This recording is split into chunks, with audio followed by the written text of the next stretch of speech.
Marvel's Avenger is a big game with a lot of things to do. Today we're going to talk about the best ways to level up your character the right way.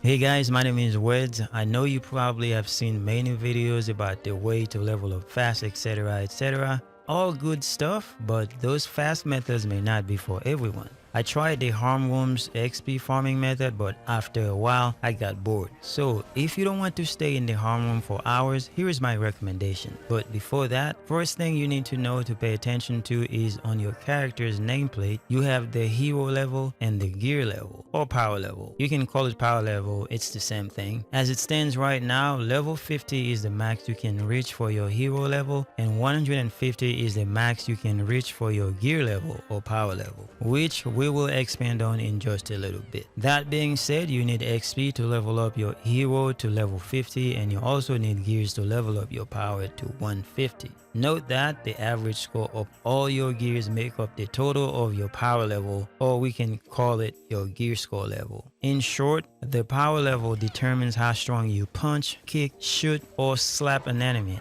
as well as how much damage you can take from the enemies. All of that combined with the abilities you choose in your character's skill trees make up your character. Alright, for the rest of the video, let's call the hero level as character level, and when I say power level, think about your overall gear level. In other games, you might know it as gear score. Agreed? Alright, all of that said, you need to bear in mind the highest gear drop you can get in the game right now is 130. So in order to get a piece of gear past level 130, you need to boost it up. And you can boost a gear up to 10 times as long as it's epic, legendary, or exotic. This means a piece of gear with the base level of 130 can go up to level 140. That is any gear with the rarity of epic, legendary, or exotic. However, bear in mind this will require a lot of resources. So grind, and then grind some more. And then smash everything you see because you'll get resources from them. This brings us to our next point, which is what is the best way to get to 150? The short answer is it's a matter of choice. So if you want to just go to the Harm Room and get a lot of XPs until you reach character level 50, you can do that, but you won't get any gear to drop. You will only get XPs, maybe comic books. Also, it's important to know that getting to level 50 simply allows you to unlock skill points towards all abilities in your character's skill trees. That is not to say unlocking all the abilities in the skill trees is a bad thing, but there are better ways in my opinion. So here is my recommendation for the best way to level up. If you want to do the Harm Room method, and I recommend you try it, but I would say just level up in there until you get your character to level 20. That's because some of the best abilities in your character's skill trees can only be unlocked at level 10, 15, and 20. I said 20 because at level 20 you can get a few more skill points to play around with. In reality, every skill is accessible at level 15.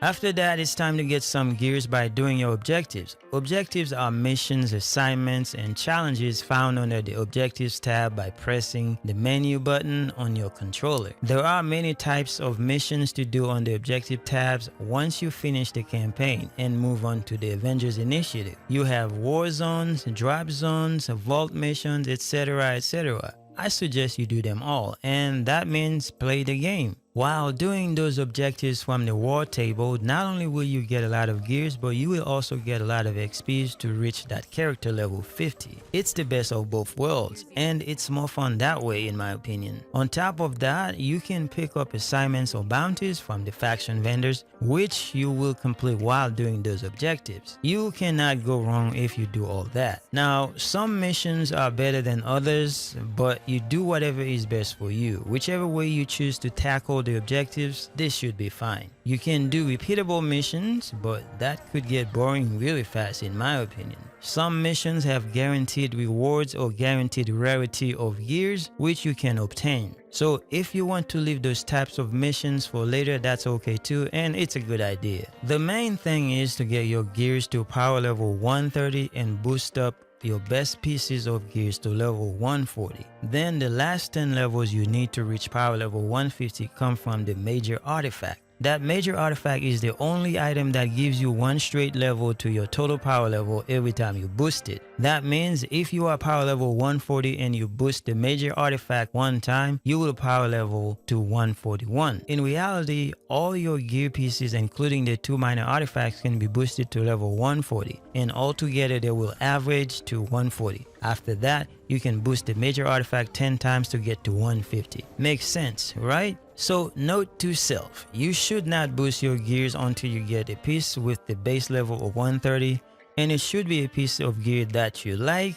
and you plan to use for your build. There are some instances early in the game where you might boost a couple of gear pieces to meet the power requirement of a mission, especially if the enemies are too difficult to deal with. But other than that, you should wait till you get gears that are at base level 130 in order to do so. Now, while you are leveling up your gears, don't pay too much attention to perks or whether a piece of gear is epic, legendary, or exotic. You should only worry about the power level of the gears because your goal is to get gears that drop at the highest level. One thing that worked for me during the level grind is that every time I know I get some drops throughout a mission, I open the gear tab and press the left trigger on one piece of gear. When you do that, the game automatically equips the highest gears you have. After that process, I go each slot and delete all the ones that are lower than the ones equipped.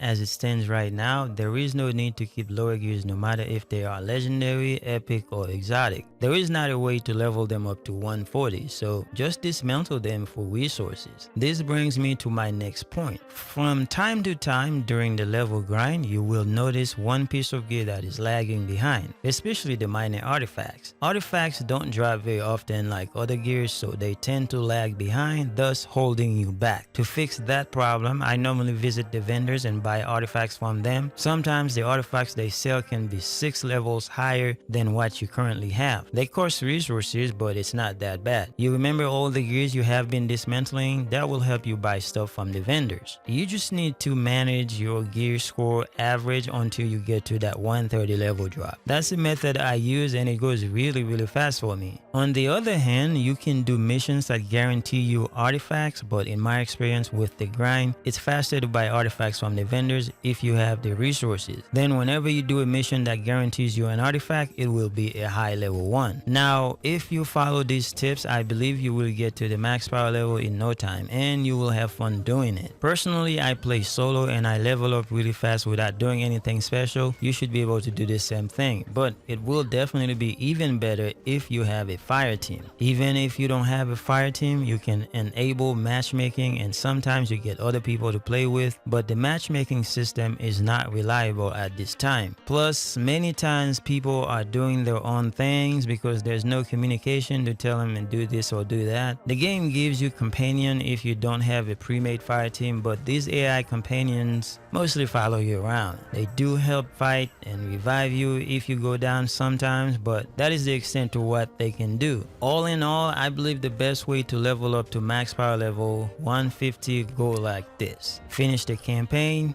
pick one character that you like, visit the objective tabs, complete stuff on the war table, complete bounties from the faction vendors on a daily basis, and most importantly, have fun. I haven't been playing as much and this method really works for me, and that's why I think it's the best way to level up to max power. Anyway guys, I hope this video helps on the best way to level up in Marvel's Avengers. If this helps, please don't forget to leave a like, comments, or subscribe. I will be most appreciative. Thanks for watching. See you guys later.